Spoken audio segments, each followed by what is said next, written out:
Hello বন্ধুরা, নতুন ভিডিওতে স্বাগতম। আজকে আপনাদের দেখাবো বিজয় টু ইউনিকোড কিভাবে কনভার্ট করবেন বা ইউনিকোড টু বিজয় কিভাবে কনভার্ট করবেন। আমরা বাংলা লেখার সময় যে প্রবলেমগুলো ফেস করি, দেখা গেল অনেক সময় ফন্ট মিসিং হয় বা ফন্ট সাপোর্ট করে না, সেক্ষেত্রে ইউনিকোড আসতে হয়। ইউনিকোডে যদি সাপোর্ট না করে সেক্ষেত্রে বিজয় যাইতে হয়। এটা আমরা অনলাইনে কনভার্ট করতে পারি কিভাবে বা সবচেয়ে সহজ উপায়টা কি সেটা আমরা আজকের ভিডিওতে দেখিয়ে দিব।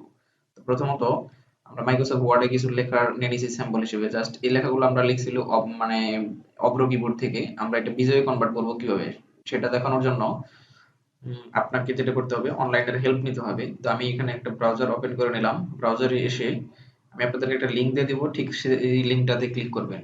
তা আপনি যদি এই লিঙ্কটা আমি কপি করে ডেসক্রিপশন আপনাদেরকে দিয়ে দিব, তো এটা আপনি এখানেও লিখতে পারেন বা এখানে অ্যাড্রেস বক্সেও লিখতে পারেন। আপনি লিখলেন অ্যাড্রেস বক্সে, তারপর এন্টার চাপলেন।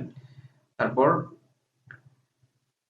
আমি একটা মানে ওয়েবসাইটের লিংক দিয়ে দিয়েছি মূলত। এখানে আপনি এরকম ভাবে একটা দেখতে পারেন, ইন্টারফেস দেখতে পারবেন, বাংলা কনভার্টার। আপনি যদি গুগলে সার্চ করেন এরকম অসংখ্য কনভার্টার পাবেন। বিজয় টু ইউনিকোড, বিজয় ইংলিশে যদি লিখি বিজয় টু ইউনিকোড, এটা যদি লেখেন আপনি অসংখ্য কনভার্টার পাবেন, কিন্তু আসলে প্রপারলি কোনোটাই তেমন কাজ করে না, মানে 100% কাজ কোনোটাই করে না। তো আমার জানা মতে বা আমার কাছে মনে হলো যে এই কনভার্টারটা যথেষ্ট ভালো কাজ করে। আমি আপনাদেরকে যে লিঙ্কটা দিছি এটা যথেষ্ট ভালো কাজ করে, অন্যান্যগুলা খুব একটা কাজ করে না, 100% তো কোনোটাই করে না। আমারটা তুলনামূলকভাবে ভালো কাজ করে, সেজন্য আপনাদের সাথে ভিডিওটা মেক করলাম বা শেয়ার করলাম। যদি আপনার প্রয়োজন মনে হয় তাহলে আপনি ভিডিওটা কন্টিনিউ করতে পারেন বা দেখতে পারেন। তো এখান থেকে গুগল থেকে অনেকে হয়তো ব্যবহার করেন, কিন্তু সবগুলা কাজ করে না। তো আমার কাছে যেহেতু এটা ভালো মনে হয়েছে আপনাদের সাথে শেয়ার করতেছি। তো কথা না বাড়িয়ে দেখিয়ে দিচ্ছি। আমরা মাইক্রোসফট ওয়ার্ডের যে লেখাগুলো আছে, মানে এখানে আমরা অব্রতে লিখছি মূলত, এই লেখাগুলো কপি করে নিলাম।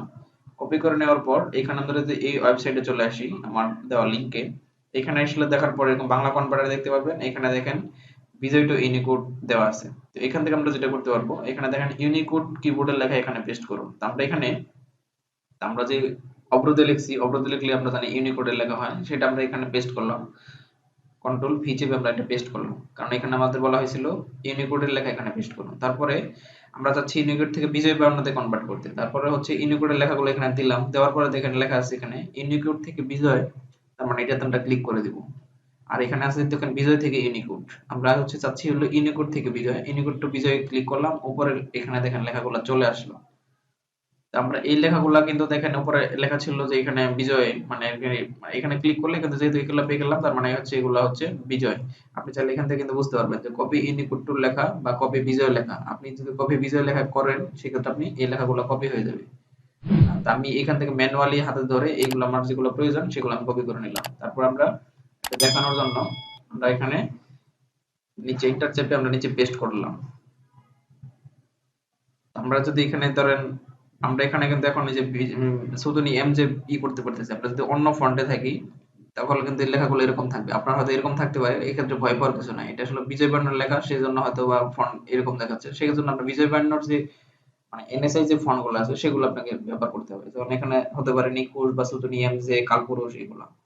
আমি এখানে ধরেন শুধুনি এম যে যদি দেই, এন্টার করি, সেক্ষেত্রে লেখাগুলো মানে বিজয় বান্নতে কনভার্ট হয়ে যাবে বা আপনার দেখতে পারবেন লেখাগুলো ব্যবহার উপযোগী হবে বা অফিসিয়াল ফন্ট হবে। আপনি ফন্টের দিকে যদি তাকান এগুলো ফন্ট গুলো কেমন, আর ঠিক এই লেখাগুলো কিন্তু কপি করে নিয়ে আসলাম। আর এই লেখাগুলো কেমন, আর এটা হচ্ছে মানে ই দিয়ে লেখা, অব্র দিয়ে লেখা। আর এটা হচ্ছে আপনি এই লেখাগুলো বিজয় বর্ণ হিসেবে মানে আপনি ব্যবহার করতে পারবেন। এনএসআই এর যে ফন্ট গুলা বিজয়ের ফন্ট হিসেবে ব্যবহার করতে পারবেন, সমস্যা নেই। এভাবে আপনি কিন্তু অনলাইনে সহজে কনভার্ট করে নিতে পারেন। তারপরেও 100% হবে না, দুই একটা বানান হয়তো বা এদিক সেদিক হয়ে যাবে, মানে বানান ভেঙে যেতে পারে বা আপনাকে হাত দিয়ে মডিফাই করতে হতে পারে। যেমন এই যে এরকম দেখেন একটু একটু প্রবলেম হতে পারে। তো আপনাকে এটা মানতে হবে, যেহেতু আপনি মানে সহজ উপায়ে আপনি কনভার্ট করতে চান। আপনি যদি টাইপ না করতে চান, মানে বিজয় বায়ানাতে আপনি লিখতে পারতেছেন না, সেক্ষেত্রে এতটুকু মানতে হবে, দুই চারটা লেখা আপনাকে মডিফাই করতে হবে। তারপরে দেখেন এখানে ভাঙ্গা শব্দ ঠিক করার জন্য যেখানে ক্লিক করুন, এর এই ধরনের ওয়ার্নিং আছে, আপনি এগুলা একটু দেখে নিতে পারেন যে ভাঙ্গা শব্দ ঠিক করার জন্য। তারপরে যে মুছে ফেলুন কপি, আপনি একটু ভিডিও যদি ভিজিট করেন বা এটার যদি একটু নির্দেশনা দেখেন তাহলে হয়তো বা আপনি নিজেই হয়তো বা বুঝতে পারবেন যে আমার কি করা উচিত। তো এইভাবে আপনি কিন্তু সহজেই কনভার্ট করতে পারবেন। আপনি জাস্ট এটা ভিজিট করেন, দেখেন, এটা নির্দেশনাগুলো পড়েন, একদম টোটালি বাংলায়, এবং কি মানে খুবই ইজিলি একটা ইন্টারফেস, আপনি সহজেই বুঝতে পারবেন। তো এই ছিল ভিডিওটি যদি ভালো লাগে সেক্ষেত্রে লাইক দিবেন, এবং কোনো মতামত থাকলে বা বুঝতে সমস্যা হলে অবশ্যই কমেন্ট বক্সে জানাবেন। এবং এরকম পরবর্তী চমৎকার ভিডিও সবার আগে পেতে আমাদের চ্যানেলে সাবস্ক্রাইব করবেন। অবশ্যই অবশ্যই আমাদের সাথে থাকুন এরকম নিত্য নতুন ভিডিও পাওয়ার জন্য। আজকের কথা বাড়াচ্ছি না, সকলেই ভালো থাকুন। আল্লাহ হাফেজ।